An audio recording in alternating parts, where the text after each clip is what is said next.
tawaging Teacher Lynn. At ako naman si Queenie A. Moreno, pwede niyo akong tawagin Teacher Queen. Bago ang lahat, inaanyayahan ko kayong lahat na tumayo para sa ating panalangin. Sa ngalan ng Ama, ng Anak, ng Diyos, Espiritu Santo. Amen. Ama naming mapagmahal, gabayan niyo po kami sa aming pag-aaral at pagtuturo. Naway bigyan mo kami ng karunungan at pagmamahal. At sana puspusin niyo kami sa aming biyaya at sa iyong biyaya at paggabay. Amen. Sa ngalan ng Ama, ng Anak, ng Diyos, Espiritu Santo. Amen. Bago kayo umupo, pakipulot ng basura sa inyong gilid at ilalim ng inyong upuan. At pwede na kayo umupo. Mga bata, meron po ba kayong mga paboritong pagkain? Gusto niyo bang malaman ng buong klase kung ano ang paborito niyong pagkain? Ikaw, Aisha, gusto mo bang malaman namin lahat kung ano ang iyong paboritong pagkain? Kung ganun, kapag tinawag ko ang inyong pangalan, kayo ay tatayo at sabihin, tapos isusunod ang paborito niyong pagkain. Maliwanag po ba yun? Halimbawa, ikaw, Teacher Lynn, ano ang paborito mong pagkain? Sinigang. Kapag tinawag kita sa iyong pangalan, ano ang isasagot mo? Sinigang. Maraming salamat, Teacher Lynn. Nakuha niyo pa po yung mga bata? Handa na ba kayo? Kapag handa na kayo, sabay-sabay niyong sasabihin, Magsimula na tayo. Annalyn?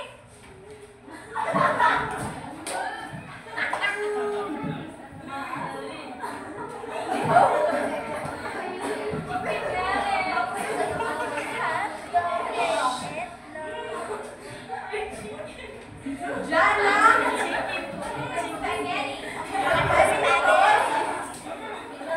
Huwag maingay mga bata. Martin? Kate Kathleen? Jollibee? Mylene?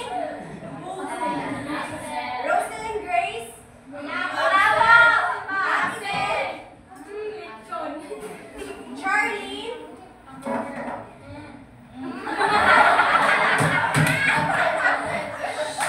Joyce Len? Lechon? Dayan? Adobo? Sherry Ann?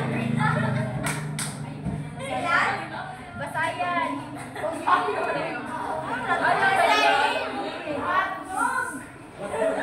Daniela Ru? Jamay?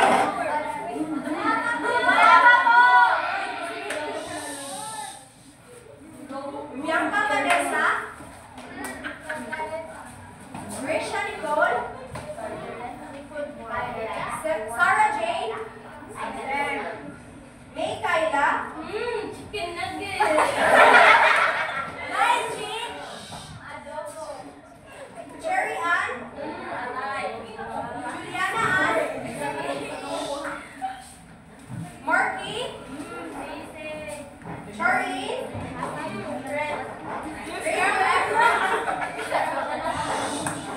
Aminig? Clarissa? Regina Joyce?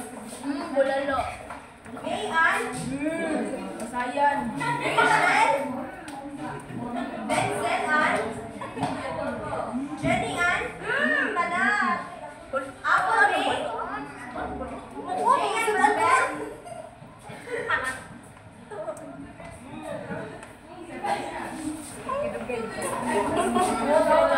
Alicia?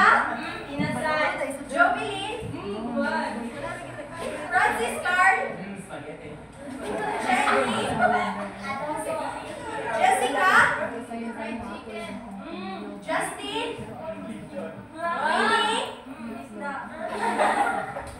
Napakagaling niyo mga bata at dahil dyan, bibigyan niyo ang iyong sarili ng isang Roca Clap. Alam niyo ba yon? Hindi. Dahil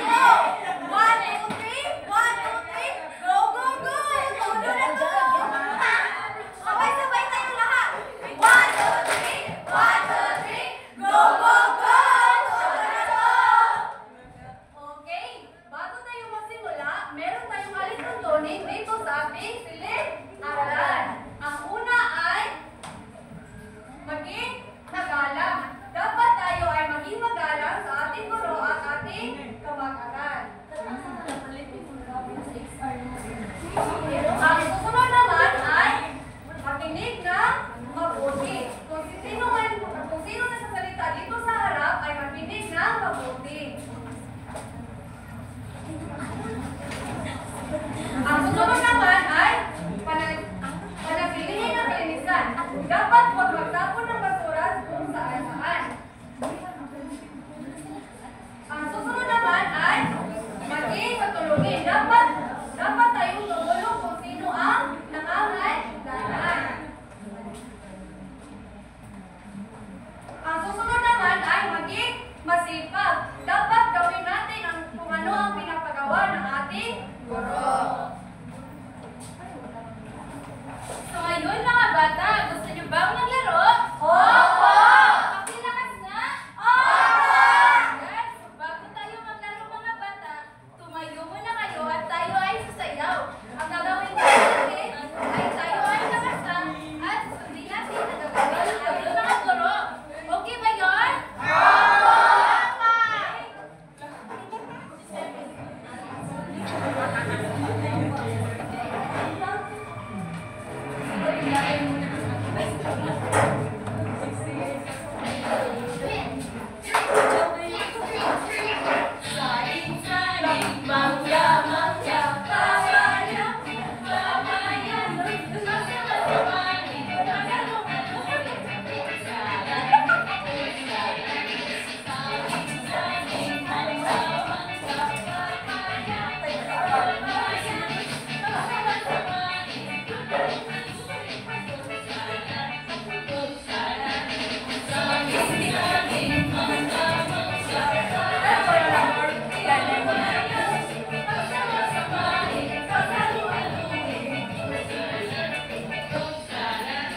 Ayan!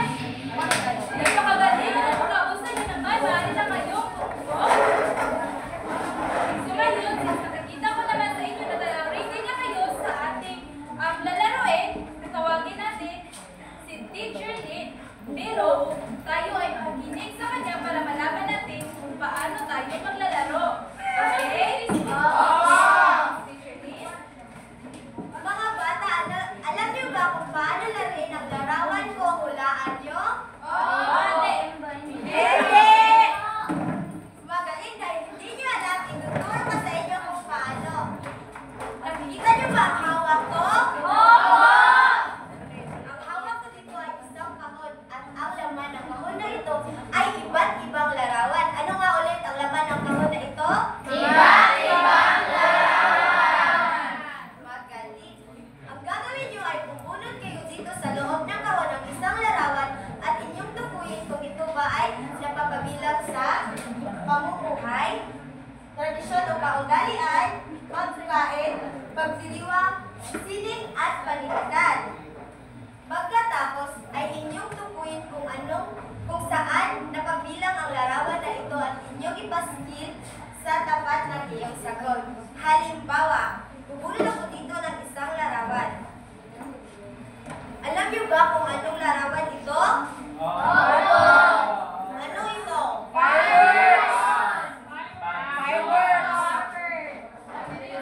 Palagayin niyo saan ito napapabilang. Magaling. Pagkatapos ay ipapaskil ko ito.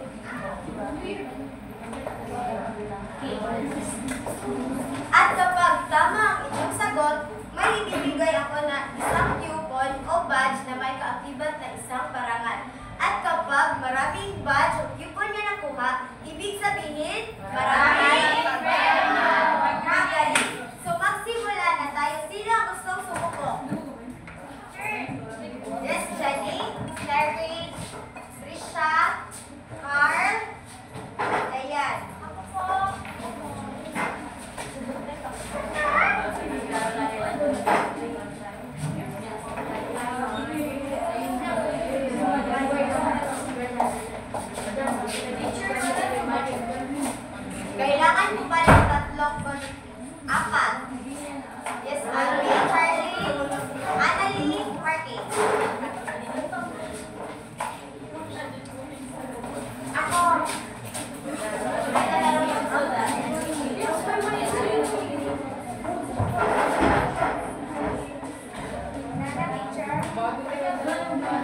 Base sa inyong mga laro, ano sa palagay niyo ang tatalakayin natin ngayon? Ang komunidad. Yes? Kid ka? Ano? Base sa laro, ano ang tatalakayin natin ngayon? Ay, boy. Yes, Risha? Kultura at komunidad. Tama. Okay. So, ano nga ba ang komunidad? Pakibasa mga bata? Isang grupo sa samahan ng mga tao sa isang lugar o may kasyakaran na interes layunin, nagtutulungan para sa kanilang kapayapaan at pagkakaisa. Okay, so ang komunidad ay isang grupo o samahan ng mga tao sa isang lugar na may kapapare-parehong pamumuhay, kultura at paniniwala. At ano naman ang kultura?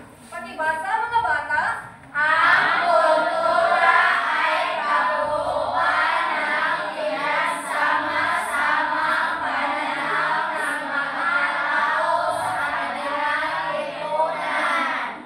So, ang kultura ay tumutukoy sa kabuuan ng wika, pamumuhay, tradisyon o kaugalian, pagkain, pagdiriwang o sining at panitikan. At ngayon naman, ating tatalakayin ang pamumuhay.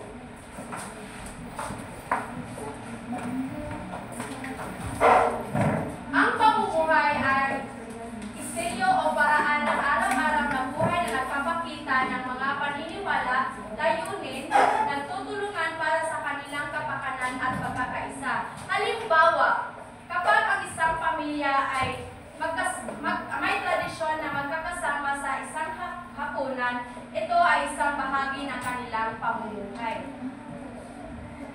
Pangalawa, wika.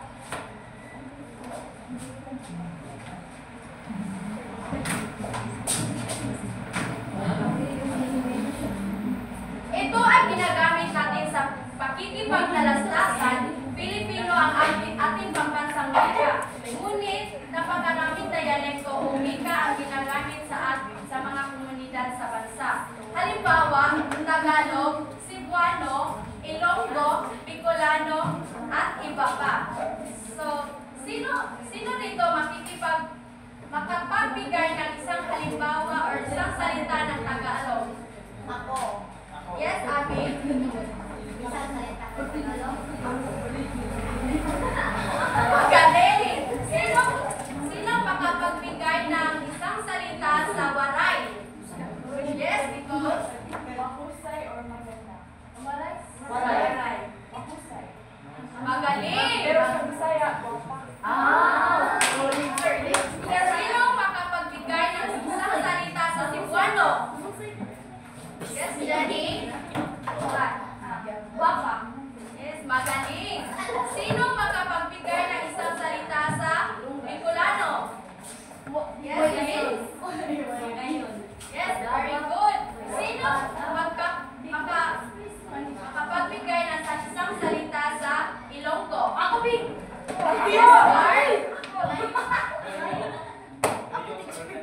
Teacher! Yes. Hambal. Hambal. Yes, very good. Yes. Manami.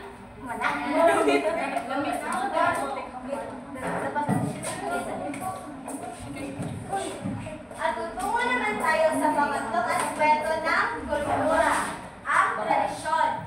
Ang tradisyon ay ito ang mga paniniwala o opinyon na naisalin mula sa magulang papunta sa kanilang mga anak. Halimbawa, piyesta. Ang piyesta ay isang halimbawa ng tradisyon dahil ito ay nagmula pa sa ating mga magulang. May alam pa ba kayo na halimbawa ng tradisyon? Yes, Clarissa? Magaling. Ang pagmamano ay isang halimbawa ng tradisyon dahil ito ay naipamana pa sa atin ng ating mga magulang para sa kanilang mga magulang.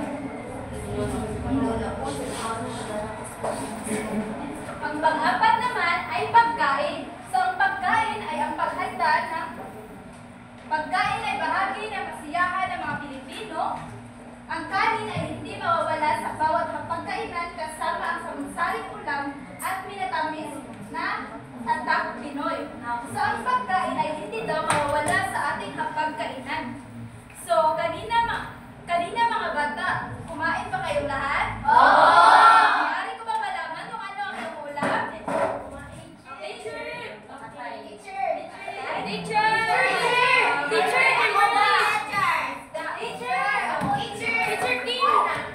Ang lahat ng iyon ay halimbawa ng pagkain. Pero, sa gusto pang sumubok, pwede ba ako manghingi sa inyo ng halimbawa ng pagkain? Teacher, Kayla, lechon. Lechon?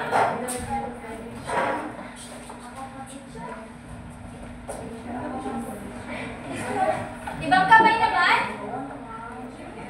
Rachel? Adobo? KitKat? Tinola.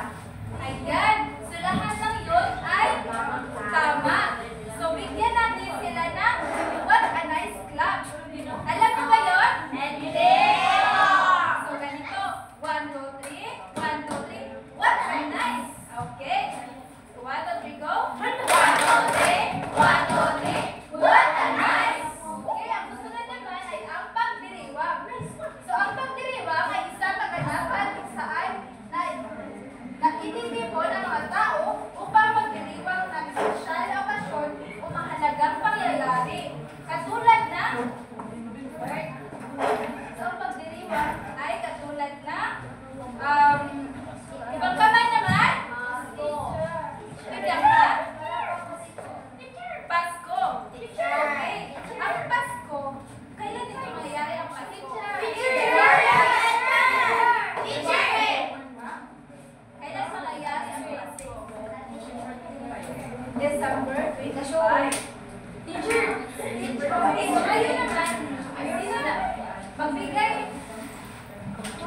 mo na kayo ng iba pa mga halimbawa ng pagdiriwang. Teacher! Birthday. Okay, ang birthday ay halimbawa ng pagdiriwang. Ang isa pa dyan ay ang bagong taon. So, ang bagong taon ay kailan mangyayari?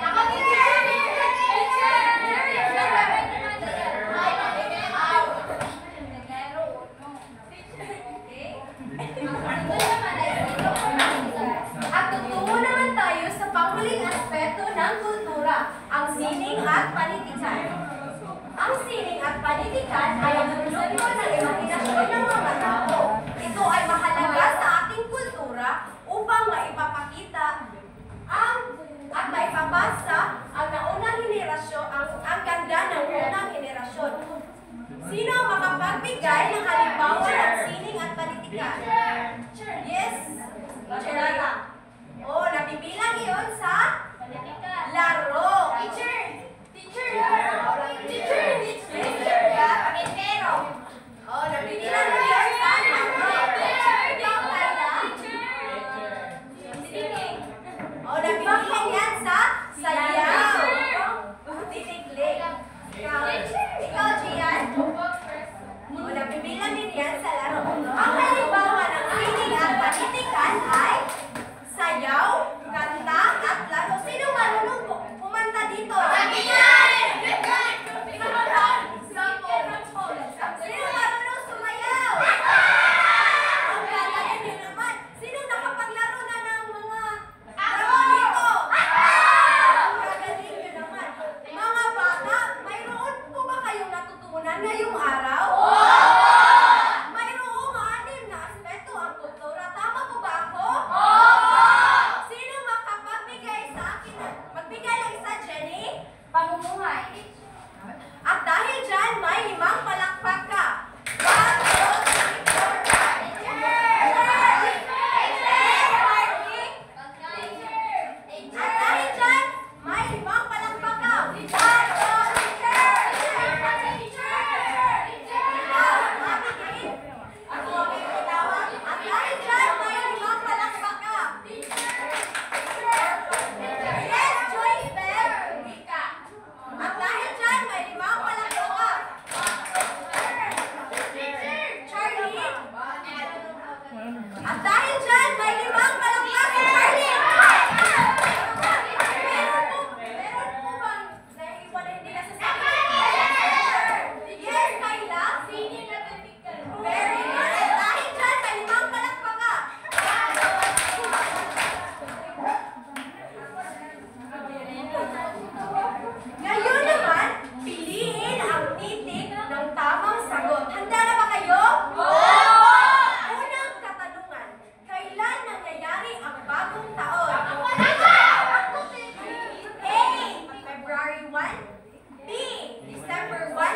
pagdiriwang.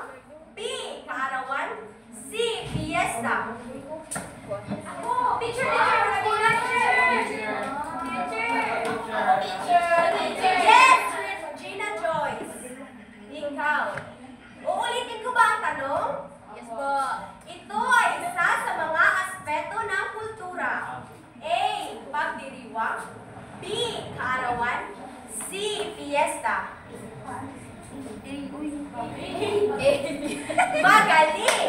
Pangatlong katanungan. Ito ay isa sa mga halimbawa ng wika. A. Sayaw. B. Kanta. C. Tagalog. Yes, Mariel! Magaling! At pang-apat na katanungan. Ito ay isa sa mga halimbawa ng pagkain. A. Lechon. B. Pagkain. C. Ilocano. Yes, Rainier!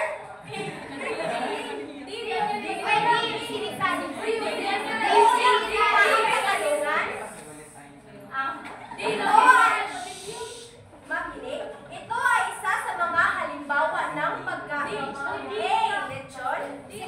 Tinikling. C. Ilocano. Magaling! At panghuling katanungan. Sa anong aspeto nabibilang ang fiesta? A. Pagkain. B. Pagdiriwang. C. Tradisyon o kagamitan. Yes, Jovelyn! Sa anong aspeto nabibilang ang fiesta? A. Pagkain. B. Pagdiriwang. C. Tradisyon